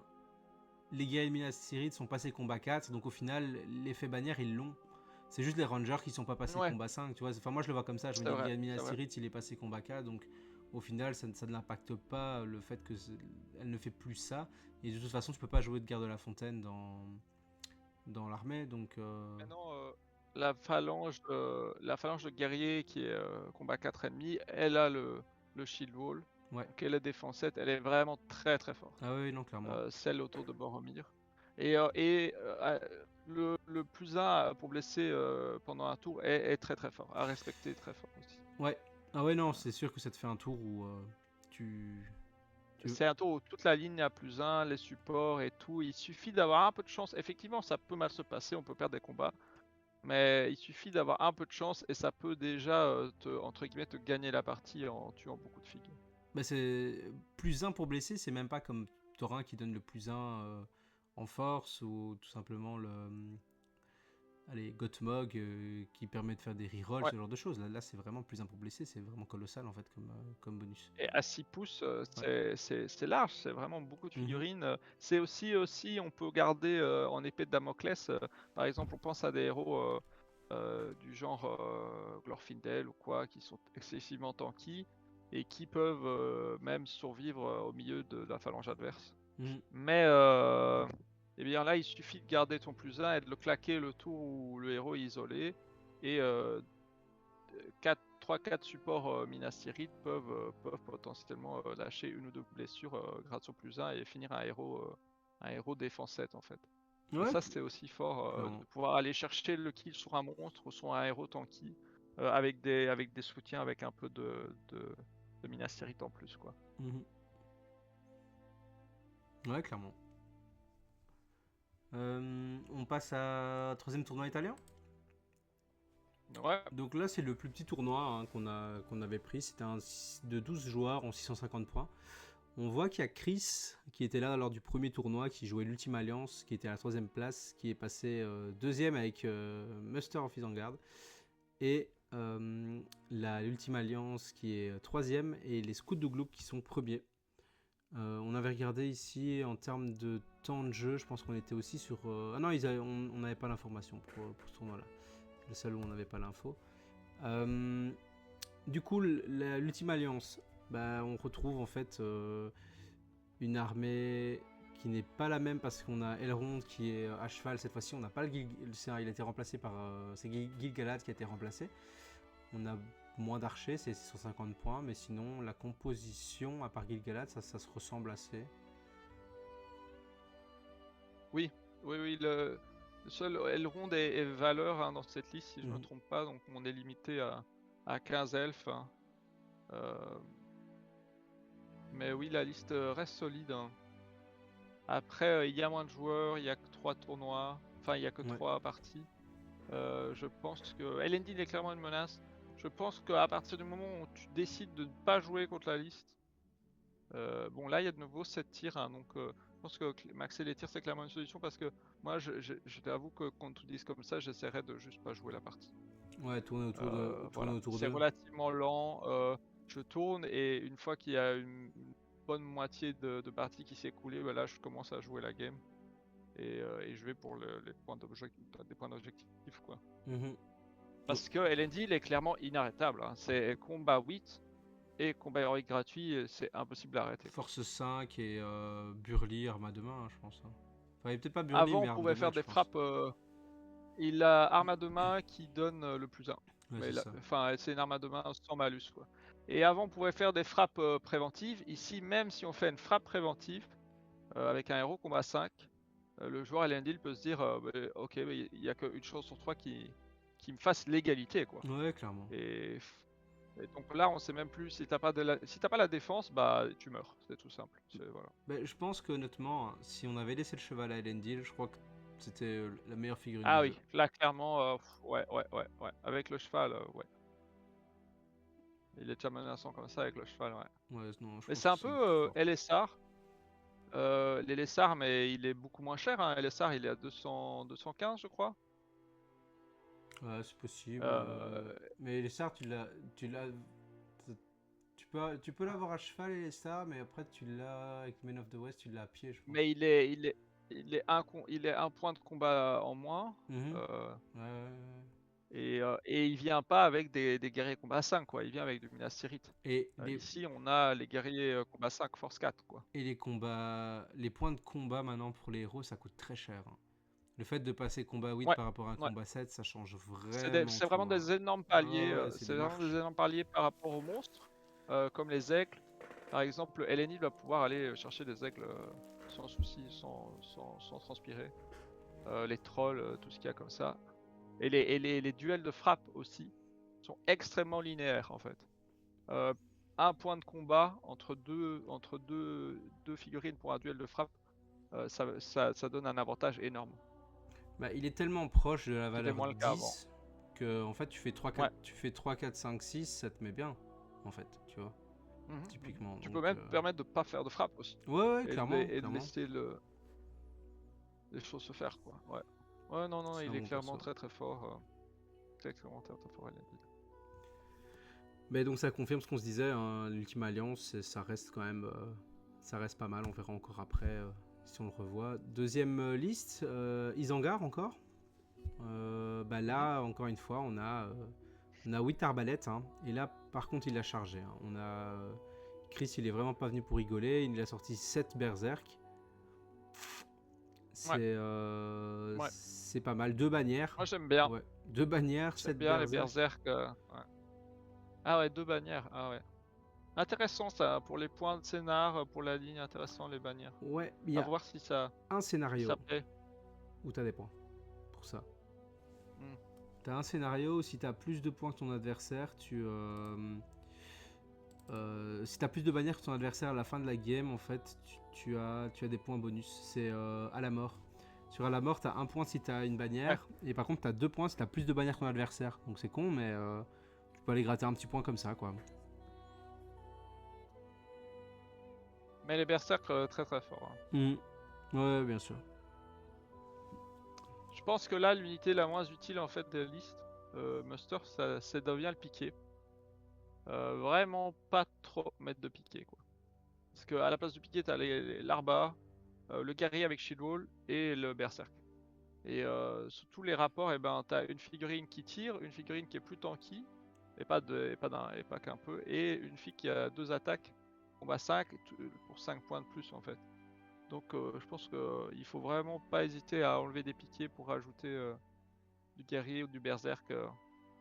Soit offensive avec berserk, soit tir, ben, maxer ses tirs avec arba, soit défensif avec des guerriers qui shield avec shield wall. Tu imagines Tout ça déjà c'est des très bien. listes avec Saruman, que des berserk et que des arbalètes et Peut-être pas et une que des bannière. berserk, mais disons que ça me choquerait pas de mettre une pique pour 2 fics, tu vois. Ouais, ouais, ouais. Ou avoir un bloc de piqué et que tu bouges en fonction de où est la... Et tu laisses vraiment pour la mêlée centrale. Et le reste, tu shield, tu fais des choses. Quoi. Bah après, quand tu regardes, il a presque fait ça, hein. Il a 9 piquiers pour 8 arbalètes et 7 berserk. Ouais, ouais, Donc en vrai, il s'approche. En vrai, c'est vrai que ça s'approche de ça, ouais. ouais, c'est Ouais, on est un à piqué 9 pour 3 pics fics, quoi. pour 30 fics, donc. Ouais, donc on s'approche de ça, ouais.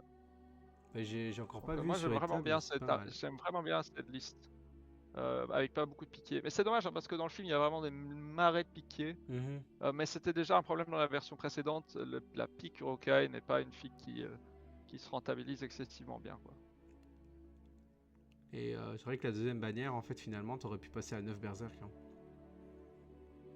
Ouais, je suis pas. La deuxième manière, je suis pas convaincu, je t'avoue. Bah, c'est beaucoup de points en fait. C'est des berserk quoi. En 605 ouais, bah ouais, moi aussi je pense que je mets 2 Ouais, berserk parce que en 650 points, tu passes à 34 figues au lieu de 33, donc tu augmentes de 1 ton seuil ouais. de démoralisation. Et c'est aussi se dire qu'une bannière, c'est 5 guerriers Urukai qui auraient pu être des berserk.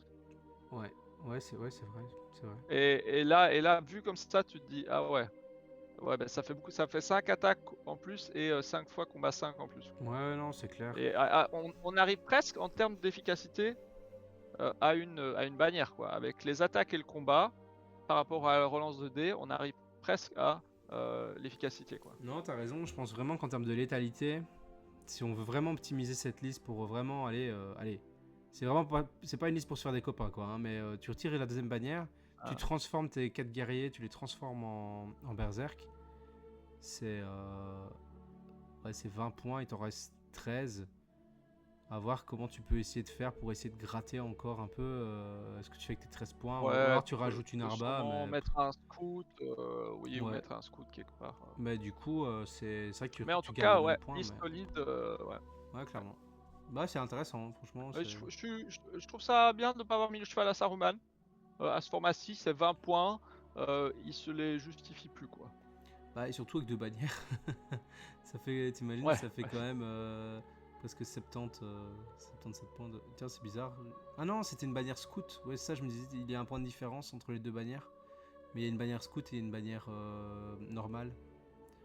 Il y en a une à 34 et une à Ouais, oui, 33. Ouais, ok. Alright, on passe au scout Dougluk, qui est donc top 1.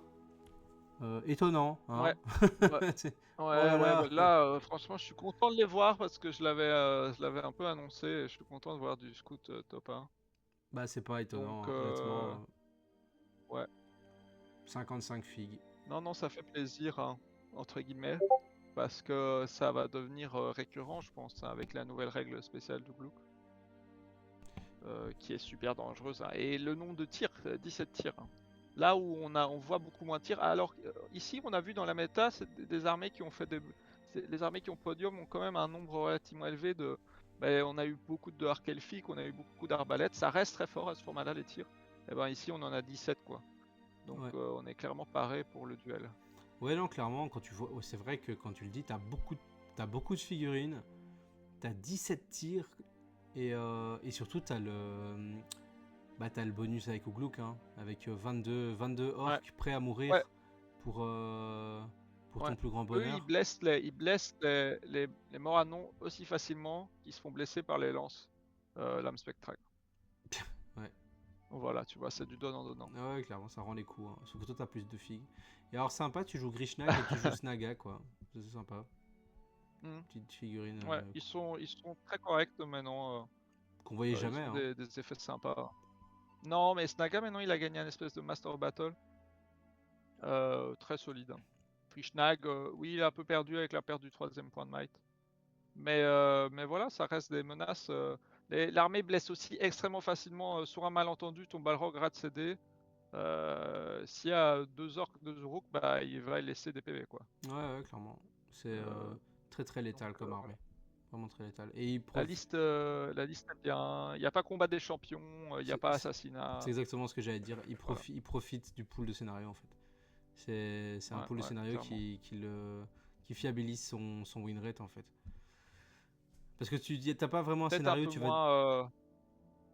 un peu moins le Maelstrom, mais le reste, clairement, très Ouais, fiable. non, clairement. Après, bon, le Maelstrom, c'est toujours un peu qui tout double, hein. De toute façon, c'est ton déploiement, voir Oui, ce que mais t'as tu. tellement de flics que ça va, quoi. C'est ça, surtout pour celui-là, mais l'air de rien, pour le reste, va quand même te fiabiliser en termes de win rate, parce que les autres scénarios, c'est quand même des scénarios où tu es avantagé, tu as de la mobilité, parce qu'on n'oublie pas que tu as quand même 8 de mouvement avec tes Urukai, hein, sur l'armée. Mhm. Ouais, Donc ouais, ouais. c'est Et énorme, hein. Woodland Creature, ouais. Ouais.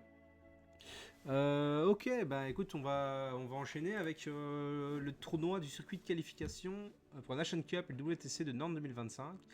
Donc On c'était passe en France. en France, exactement. On passe sur les tournois français. Donc 700 points, 48 joueurs. Donc c'était quand même un très très très très gros tournoi. Il y avait vraiment, est-ce qu'on peut dire la crème de la crème, la crème des joueurs français. Et donc on a l'ami Ben Drums avec l'armée des morts, hein, donc le retour du roi en troisième place. Randy la C'est gâchette, un 2 jours, c'est ça? 2 jours exactement, il y avait 6 games. Mhm. Donc Randy la gâchette Ça, c'est pour intéressant. Osgiliath. Et Fléau le Preux avec l'armée de la main blanche. Bah oui, ça va être intéressant parce que c'est vraiment là où justement il y a eu beaucoup de games. Les 6 scénarios, quoi. Il y a eu Ouais. les 6 scénarios ont été joués, beaucoup de games, et des joueurs qui sont quand même vraiment de très très grande qualité. Et donc du coup c'est vraiment l'occasion de voir un peu ce qui se fait de mieux, je pense, pour l'instant. Allez, en ce début de V7 en tout cas, et avec le pool, à voir ce qu'on aura par la suite. On commence tout de suite avec l'armée de Bendrums, donc le retour du roi. Donc ce qui était intéressant, c'est qu'on s'était dit que c'était une armée qui allait bien perf en bien versus mal, mais là ça allait pas, hein, c'est vraiment toute armée confondue. Donc on a un Aragorn avec le manteau elfique, une bannière, et puis plein de morts avec le roi des morts et un petit Legolas. Qu'est-ce que t'en penses? 23 figurines en 700 points. On a parlé des morts qui gagnaient beaucoup Mobilité. du bonus de mouvement, très important, qui se combine qui se combine bien avec la marche d'Aragorn, donc une armée très mobile, sur des scénarios où il faut être mobile. Les supplies, reconnaître, le Maelstrom, c'est des scénarios où il faut être mobile. Legolas, toujours très fort, il a laissé mis au placard, c'est celui qui a moins pris en bonus lors de cette édition. Et pas de cavaliers qui sont quand même excessivement chers, alors qu'on a des morts qui se déplacent de 8, avec la marche en plus pour aller à 11. Mais donc clairement, pour moi, la liste est une liste très solide. Quoi. Ce que tu dis est vraiment pertinent, hein, le cheval en fait qui n'est plus disponible, enfin pas qui n'est plus disponible, mais qui est beaucoup moins intéressant parce que justement tu as cette mobilité à 8 plus tous les 6 pour gravissement, escalade, etc. Bah, ça va faire qu'au final, est-ce que ça vaut vraiment la peine d'aller mettre un cheval qui coûte plus de 20 points pour avoir de la mobilité? 25 points, c'est énorme. Quoi. Alors que tu as toute la mobilité dont tu as besoin dans ta phalange et tu veux jouer en phalange en fait pour bénéficier justement des attaques, enfin c'est bien, actions. On voit qu'à la construction de liste, il savait qu'il allait jouer Maelstrom vu qu'il a placé ses warbands comme ça. Ça, c'est assez drôle. Mais je pense que la liste est forte pour l'instant, dans la méta actuelle, et avec les scénarios qu'on a. Quoi. Bah, comme tu viens de le dire, ici c'est un tournoi de 2 jours, 6 matchs. Tu sais très bien quel scénario tu vas jouer. Donc si t'as plus que 2 neurones, tu sais que quand tu construis ta liste, tu dois pouvoir jouer sur les 6 scénars. S'il y en a un où tu es en auto-lose, sur un tournoi sur un tournoi avec 6 games, faut que tu revoies un peu ta liste, parce que tu peux pas être en auto-lose sur une game, tu vois. Quand tu as 24 scénarios ou 18 scénarios, tu dois prendre le risque d'être en auto-lose ou d'être fort en difficulté sur quelques scénarios, mais tu espères fiabiliser sur beaucoup d'autres scénarios, tu vois. Ici, tu sais bien ça va être quoi les 6 games que tu vas faire. Je me demande comment il a eu des match-ups contre le Minas Morgul, parce que je sais pas, c'est quand même beaucoup de figurines en face. Le roi sorcier peut aller chercher clairement tout ce qui traîne là, et ils ignorent la terreur potentiellement avec les spectres. Je me demande comment le match-up se passe. Je sais qu'ils tuent rapidement les orques, mais en retour ils se font tuer aussi sur du 6, et avec la différence de figue, je sais pas, je suis curieux. Personnellement, j'ai joué Minas Morgul contre une armée retour du roi. Donc j'ai gagné la partie, mais c'était vraiment très difficile parce que l'air de rien, Aragorn c'est un boucher, le roi des morts c'est aussi à prendre en compte. Les morts ils tuent les orques sur du 4+. Toi, l'âme des morts ou Moranon, ils tuent sur du 6+. Donc en termes de probabilité, c'est du x3. Perdre 2 fois plus de figue. Ouais, 3 fois. D'ailleurs, maintenant les morts sont combat 4 avec Aragorn et bannière. Avant, ils avaient la bannière sur 6 pouces. Donc ils sont un peu plus dangereux près d'Aragorn, un peu moins dangereux dans la phalange. Quoi. Ouais. Par contre, moi ce qui me fait peur, c'est affronter avec ça Ultime Alliance. Je suis désolé, mais perdre un mort sur du 6, ça donne pas envie. Quoi. Ah ouais, non, clairement, c'est... Après, bon, on va pas refaire le débat. L'armée de l'Ultime Alliance en question, elle est un peu... C'est un peu débile, quoi. Hein, c'est beaucoup trop punitif, peu importe la figurine que tu vas lui envoyer. Si elle coûte cher ou quoi, et tu la perds juste sur un coup de 6 comme ça, c'est un peu n'importe quoi. Mais bon, malheureusement, c'est comme ça que la règle a été imaginée. On aurait pu avoir une règle un peu plus fair-play, mais c'est comme ça. Après, je pense que l'armée des morts, ça reste quand même une armée solide dans son ensemble. Sauf, comme tu l'as dit, contre elle s'est améliorée, Minas Morgul, clairement. mais... Ouais. Après, Minas Morgul se fait défoncer aussi, quoi. Donc, ouais. Tu te fais clairement une liste intéressante.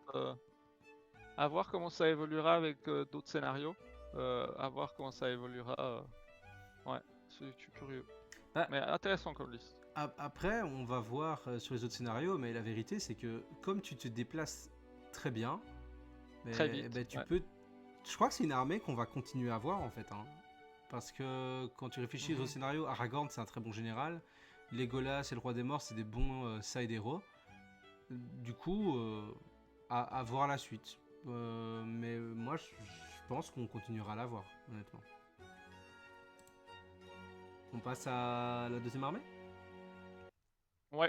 Donc du coup ici on a l'armée de c'est Randy, hein, la gâchette, qui a donc Boromir, Faramir et Madril. On n'a pas de vétéran d'Osgiliath, mais par contre, on a, mais ouais, c'est voilà, c'est après il n'y a pas 1000 possibilités pour l'armée. On a du ranger, on a quand même 11 tirs, on a pas mal de guerriers, bouclier lance pour pouvoir Ouais. profiter Oui, du oui, shield il a wall, hein. maxé les tirs. Hein. Ouais. Il a maxé les tirs. À voir si les joueurs continuent de maxer les tirs ou s'ils profitent un peu plus du shield wall maintenant qu'il est plus facilement applicable. Voilà, mais oui, voilà, là en fait on retrouve un peu le problème des listes d'armées de cette version, c'est que elles vont s'assembler assez fort. Ouais. Entre deux listes réclamation de Gilead, bah, il va pas avoir grand chose à dire. Hein. Et c'est là que l'importance se fait dans la jouabilité des listes en elles-mêmes et pas dans la sélection des figurines qui vont faire ces listes, quoi. Ouais, non, clairement. Mais j'ai pas mon tableau sous les yeux avec toutes les données. Je vais peut-être aller le chercher d'ailleurs. Mais pour voir combien d'armées ont été épiques par rapport justement aux différents tournois. Mais une chose est sûre, c'est que s'il y avait eu plusieurs fois la même armée qui avait été épique, je pense que les armées en question se ressemblent. Donc par exemple Osgiliath, ou que ce soit allez, Minas Morgul, bah, je suis sûr que les armées vont se ressembler. Ouais, voilà. Minas Ouais. Morgul, Donc elle voilà, a il été faudrait prise pas 11 fois. que... Ouais, En 5 tournois, il y a eu ouais, 11 Minas waouh. Morgul. Je suis sûr que si on les analyse toutes les 11, bah, je suis sûr qu'elles se ressemblent toutes, tu vois. Pareil pour Osgiliath, tu as 9 fois l'armée qui a été prise sur les 5 tournois. Bah, pareil, elles vont se ressembler, tu n'as pas beaucoup de choix. Il n'y a que la bataille des Et 5 c'est armées qui peut changer un peu, mais sinon le qui reste... peut changer, ouais. C'est un vrai risque pour cette version parce que s'il y a des armées qui performent trop dans la méta, eh ben, ça va vraiment être hyper répétitif parce que en plus d'affronter les mêmes armées, ce sera les mêmes figues dedans, quoi. Bah, tout le monde va jouer la même Alors chose. qu'avant, il y avait peut-être des armées qui étaient plus fortes dans la méta, mais dans l'armée elle-même, on pense notamment à Mordor, eh bien, les gens jouaient une variété énorme de figurines. Donc voilà, ça c'est un peu triste, quoi. Bah, il y a deux choses qui vont, pour moi, je pense, et après on passe au top 1, mais il y a deux choses, je pense, qui vont vraiment impacter fort. C'est tout d'abord, comme on a dit, le pool de scénario qui va passer de 6 à 24. Ça, je pense que clairement, dans le jeu MSBG, un des gros facteurs de win ou de lose, c'est quoi l'objectif principal de la game. C'est parce que tu peux démo, oui, d'accord, c'est bien, tu peux table raser l'autre, mais il y a quand même un objectif. Bon, en général, si tu vas table raser l'autre, logiquement, tu fais l'objectif, on se comprend. Mais il y a quand même une manière de jouer ces scénarios-là qui va être différente. Et le deuxième point, c'est le troisième livre, donc les armées notaires du milieu, qui vont potentiellement... donc on a eu une confirmation hein, par rapport à ça, c'était dans un commentaire de Game Workshop, sur Facebook où Warhammer en fait, donc Game Workshop indiquait que certains profils allaient pouvoir être ajoutés à des listes existantes et il y aurait des listes d'armées en plus. Parce qu'il avait demandé si ça allait être l'un ou l'autre et le community manager de Warhammer a dit que ça allait être les deux. Donc on peut s'attendre quand même à un renouveau de la méta, clairement, Ouais, lorsqu'on ouais, aura clairement alors, ouais. les nouveaux scénarios et lorsqu'on aura enfin ce deuxième livre où on pourra jouer enfin toutes les figurines et toutes les armées disponibles, quoi. Donc, Ça va être intéressant. ouais, non, clairement, je crois qu'on aura encore beaucoup de choses à dire. Et enfin, l'armée de la main blanche, donc je crois que c'est Ouais, Fléau le Preux. Eh ben, on revient avec 14 tirs. Donc là, c'est que du scout hein, dans cette armée-là. On n'a pas de guerriers de base de l'Isangar, enfin guerriers de base, je veux dire des Urukai guerriers. C'est vraiment on voit pas que du d'Urukai, non. scout. Et il a pas mis de gars des collines non plus. Du Dunland, non. Euh, Non, non, il est juste avec des En orques et avec des scout scouts. Crébin. 3 crébins Et quand même. ouais. 46 figurines. Pas une valeur sûre, hein, toujours. Hein. Ouais, bah, et puis avec un Saruman. En fait, le crébin, il est bien parce qu'en fait, Saruman peut utiliser la vue des crébins, par exemple, pour lancer, il me semble, Mm. des sorts, non? Oui, oui. Ouais, c'est ça, hein. Donc, Oui, du coup, oui, c'est quand clairement, même clairement. vraiment super On peut intéressant. rester caché, donc c'est assez pratique. Mais là, effectivement, on est sur une horde, une horde qui ressemble un peu à la liste d'Ugluk, hein, avec du scout avec arc devant et du lancer orc derrière, et on remplace tous nos bonus de bless, etc., de mouvement par le fait d'avoir Saruman, et surtout, super important, les 3 sorts. Les 3 sorts ou les 4? Il y en a 3, hein, je crois. Ouais, les Les 3 compétences, les sorts 3 d'Ugluk. compétences Ouais. de l'armée. Ouais, ouais, Qui bah, ça, sont comme on dit. vraiment très dangereuses. Après, je pense que les joueurs vont commencer à jouer contre. Mais si c'est sûr que tu commences la partie et que tu sais pas que tu vas recevoir l'éclair, et côté 1 il fait l'éclair dans ta phalange et que tu perds Sylphique, bah voilà, tu vas perdre quoi. Ouais, ou bêtement un cheval, hein. Comme on disait, hein, les chevaux qui coûtent Ouais, maintenant ouais, 20 ou une points, paire de héros à cheval, c'est. ou t'as mis tous tes archers en groupe pour pouvoir tirer en pack, bah, ils vont tous se faire saucer. Donc voilà, les joueurs vont commencer à jouer contre. La liste reste quand même très très fort, notamment avec, moi je pense un qui va être le plus chiant à jouer parce qu'on peut pas le contrer, c'est le mouvement divisé par 2, Ouais, ouais, qui est clairement. excessivement fort, quoi. Bah, Allez, quand j'avais lu l'armée, qu'on avait préparé la deuxième vidéo, la Mm. review des armées du mal, c'est clairement l'armée qui m'avait choqué. Quand j'ai lu justement les sorts de Saruman, plus bah, le fait que Saruman, bah, ça reste Saruman, avec les scouts, etc.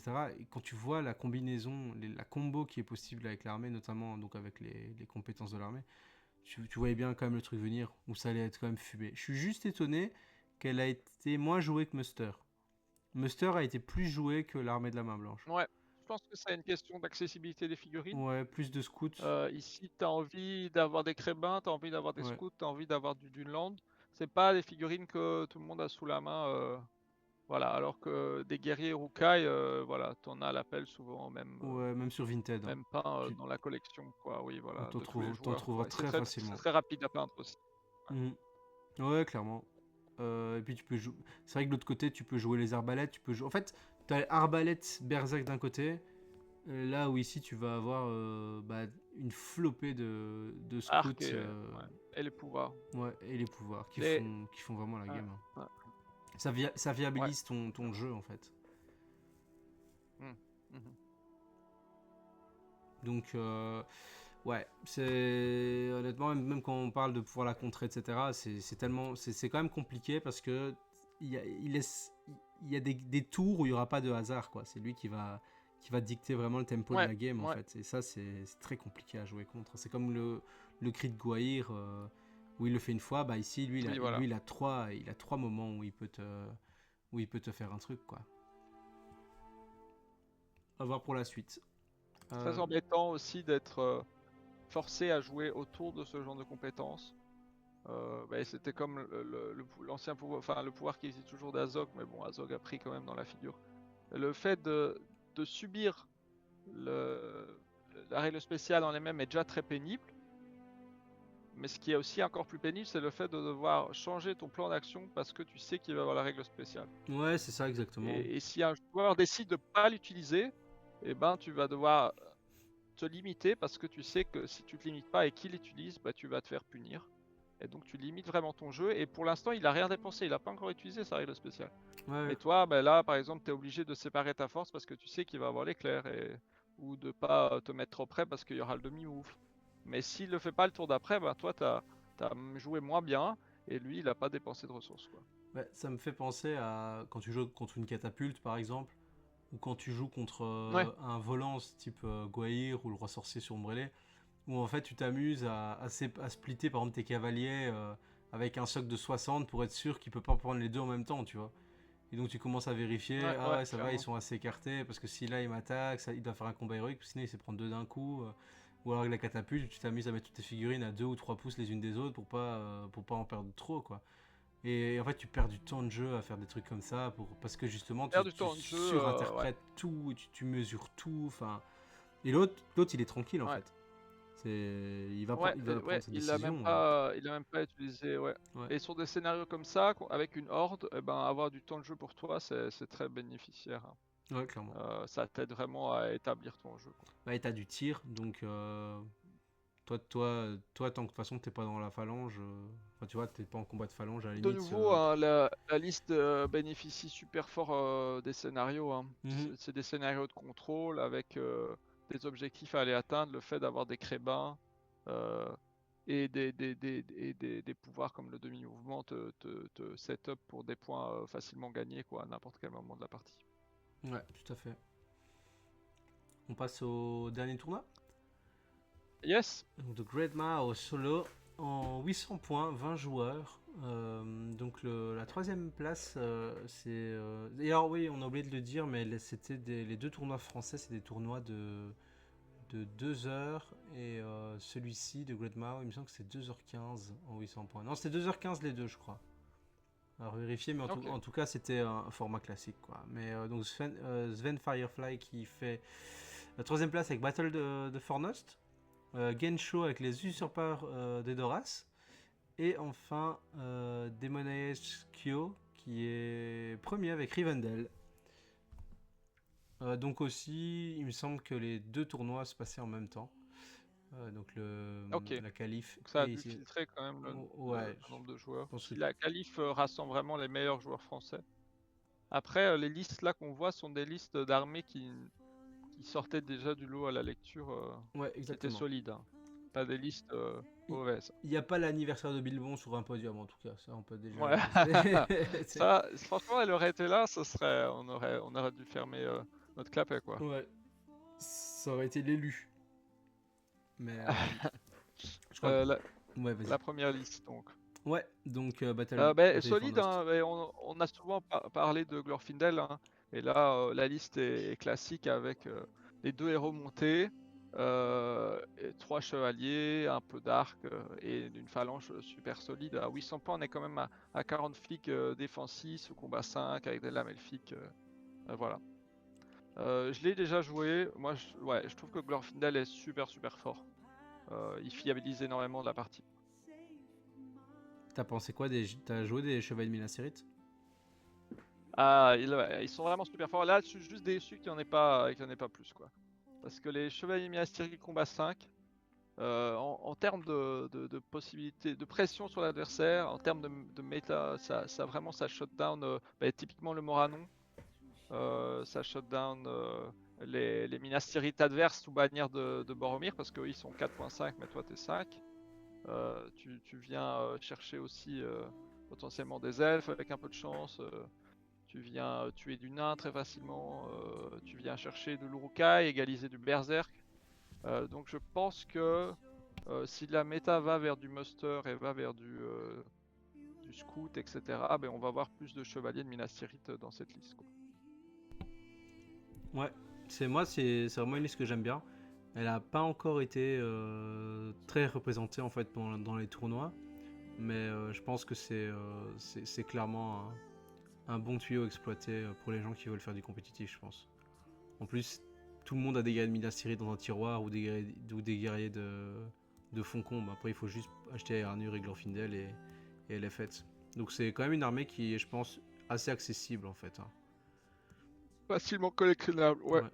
Ouais. Ouais. Il faut vouloir peindre un nombre suffisant de chevaliers. Je pense que la liste est ok sans chevalier, avec un nombre correct de chevaliers, elle devient vraiment très très dangereuse. T'en mettrais combien, toi, des chevaliers dans une liste comme ça, en 800 points? À 800, je pense que j'en mettrais 6. Ouais, quand même, c'est une belle phalange de chevaliers.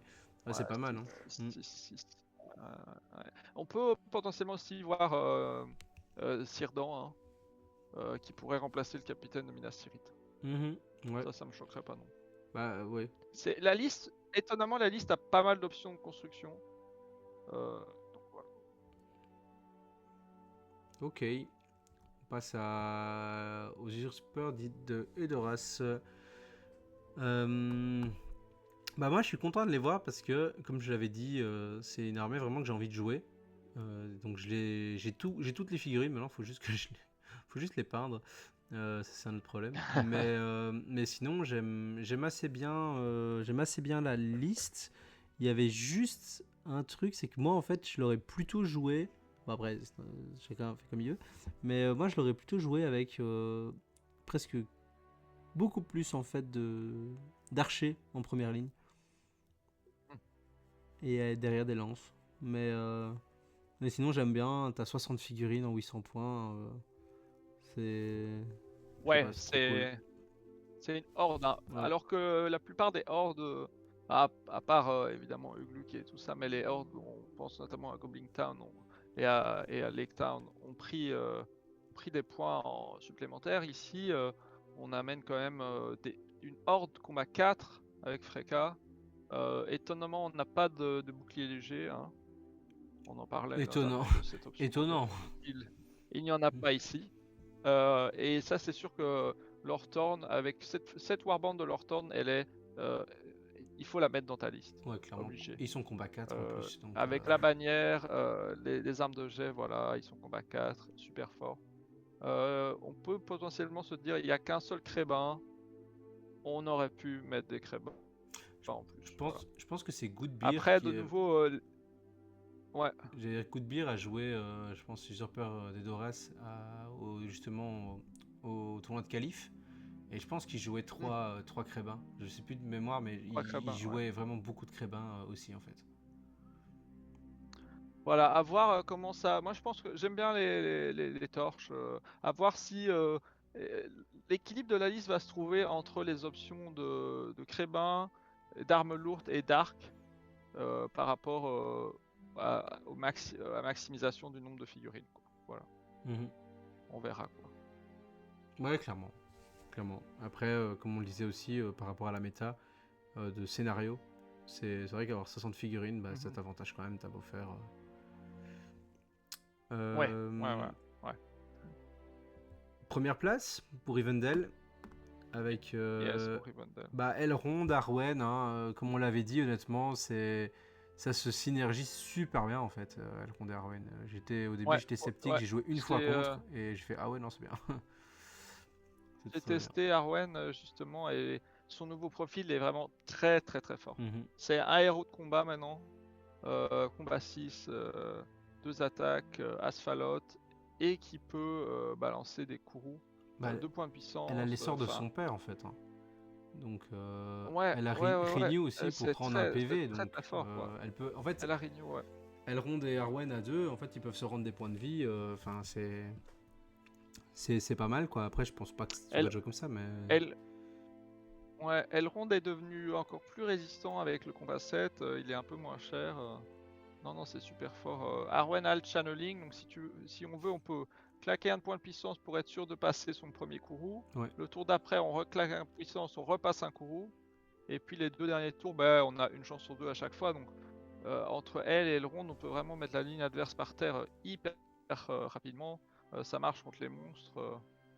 Et derrière, on a des règles solides, hein, relance des 1 pour blesser et des bonus de courage, quoi. Et la phalange, elle est très sérieuse. Hein.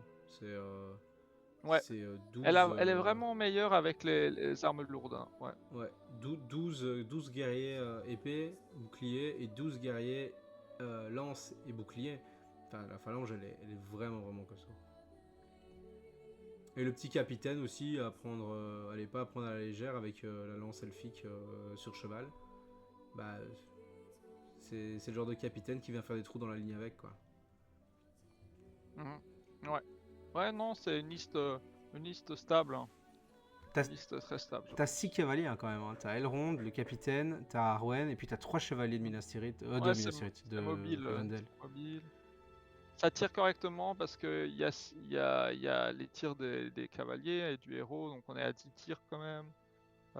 Non, c'est bien, je pense que ça peut jouer beaucoup de scénar. Il y a quand même 37 figues, ça joue beaucoup. En fait, la liste bénéficie. Fond combat avant, c'était une liste qui avait du mal à trouver des héros rentables. Et là, on a notre héros principal, Elrond, qui s'est amélioré, en passant combat 7 notamment.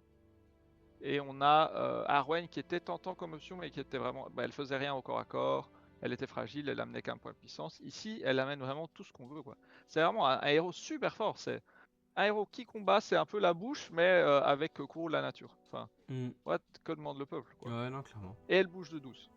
En plus. Avec combat 6. Enfin, et la défense. Je crois ils ont vraiment mis les bouchées doubles sur les buffs pour Arwen. On va la voir dans toutes les listes où elle est disponible, ça c'est sûr. Ouais, non, clairement. C'est la combinaison est vraiment chouette, quoi. Et elle coûte pas cher pour un héros elfe, Ouais, c'est donné, ouais, c'est là, donné. non, Tu non, peux à pas ne pas monter, la quoi. prendre en Ouais, fait. c'est donné. Tu peux pas ne pas la Ouais, prendre, ouais, ouais, clairement, clairement. c'est trop bien. Elle fait trop. Elle fait trop de choses.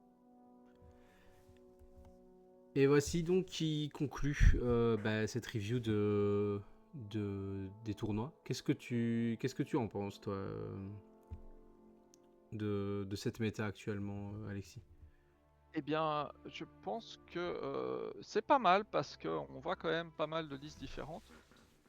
Et j'espère juste que on n'attendra pas trop longtemps à avoir un match play avec des scénarios, un nombre de scénarios conséquent pour éviter que les listes soient trop biaisées en fonction de ce qui tombe la journée, si t'as travaillé ta liste pour aller scorer, quoi. Après, on peut, oui, espérer que le troisième lit arrive, mais ici, je pense qu'il y a assez de variété pour jouer pas mal de temps sans avoir le troisième bouquin. Pour l'instant, pour moi, la priorité, c'est des scénarios différents. Ouais, je pense pareil. Je pense que le fait d'avoir des nouveaux scénarios, ça va justement aussi augmenter la fréquence d'autres listes peut-être à apparaître. Quoique, là, quand on regarde avec attention, on se rend quand même compte que en 5 tournois, on a quand même joué 71 fois Saruman. Tu vois. Il y a eu 71 games où il y a Saruman qui était sur la table. Donc, on voit clairement il y a une préférence pour l'instant pour ces petites armées de Lysangar. Maintenant, je pense qu'on va voir ce qui va continuer à sortir, mais pour l'instant, tant que ça reste comme ça, qu'on n'a pas d'autres scénarios, je pense quand même qu'on va continuer à avoir du full Saruman, d'avoir la bataille des 5 armées, d'avoir du Minas Morgul et du Osgiliath, allez, à toutes les sauces. Je crois que ça va être encore les armées qu'on va voir le plus en février. On verra le. On peut prendre les paris, mais je pense que l'armée de la main blanche, ça va encore doubler, je crois. Oui, clairement, clairement, clairement. Il faut voir il faut voir si les gens commencent à sortir des armées. Mais typiquement, il faut éviter de sortir de l'humain trop fragile contre du muster et pas avoir trop de héros montés contre l'armée de la main blanche. Mais il faut voir ce que les gens vont commencer à jouer. Je pense que les hordes type scout s'en sortent bien contre Saruman. Notamment du fait qu'elles tirent bien, elles peuvent aller un peu chercher les éléments fragiles. Donc à voir. Bah, Mais c'est sûr, ça va être intéressant les prochains mois, quoi. Bah, c'est sûr que, comme tu le disais, les gens vont adapter un peu leurs armées en fonction de la méta. Comme on le sait, on a de grandes chances de tomber contre du Saruman en face, ou encore 2-3 autres armées, hein, comme 5 armées, Osgiliath ou Minas Morgul. Donc en fait, il faut quand même pouvoir adapter aussi son style de jeu par rapport à ce qui domine la méta. Donc peut-être qu'il va y avoir des armées qui, pour l'instant, ne sont pas encore trop sorties de leur tanière, on va dire, un peu comme le Shadow of Angmar ou encore le Witch King, ce genre de choses. On voit pas encore beaucoup Blackgate qui a pas été beaucoup joué, alors que Blackgate c'est vraiment une armée qui peut vraiment faire des gros trous. Donc écoute, je pense qu'on verra qu'est-ce qui va se définir, mais c'est sûr que une méta ça bouge. Pourquoi? Parce que il va y avoir un contre, je pense, qui va essayer de se mettre en place pour l'armée de la main blanche et Muster en tout cas. Donc à voir. Mais pour l'instant, je suis assez optimiste. Je vois que, enfin, je veux dire, il y a quand même 5 armées qui sortent du lot. C'est quand même positif. À voir quand on aura encore plus de games pour voir ce qui en sort. Ouais. Après, C'est quand même intéressant aussi de ne pas avoir vu d'aigle, parce que c'est quelque chose qui revient assez dans la méta anglaise. À voir si les gens sont en train de les monter ou si ça va pas percer en France ben, ou en Italie. Donc voilà, je suis curieux. C'est clair que la méta anglaise, on l'avait déjà vu, ça ressemble pas non plus à ce qu'on a, on va dire, sur le continent. Typiquement avec, tu vois, l'armée de Tror qu'on voyait jamais dans la méta, alors qu'en Angleterre, c'était une armée qui était quand même assez méta, où on la jouait quand même, enfin, elle était quand même assez présente. Donc, les aigles, je pense qu'il y a. Je pense pas qu'il y ait beaucoup de gens qui avaient 8 aigles chez eux, je crois. Enfin, Ouais, donc oui, voilà. je pense que ça va arriver, mais sur le tard. Mais je pense clairement qu'il va y en avoir parce que allez, c'est comme les Ents. Hein. Je pense vraiment que Fangorn, il y a des gens qui vont commencer à les jouer parce que c'est fun en fait à jouer maintenant. Tu vas pas en te disant ok c'est bon je vais me faire taper sur toutes mes games. Non, maintenant tu peux quand même faire des Ouais, trucs quoi. Donc donc on va voir. Après est-ce que tu veux sortir ouais. les Ents en tournoi?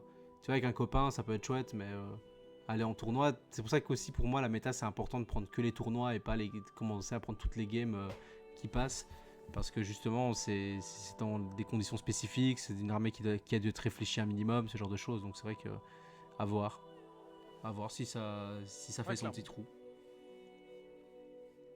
Ok, bah merci en tout cas Alexis, on se dit à la prochaine du coup pour la Meta Watch de février et Merci, à possiblement la prochaine. avant.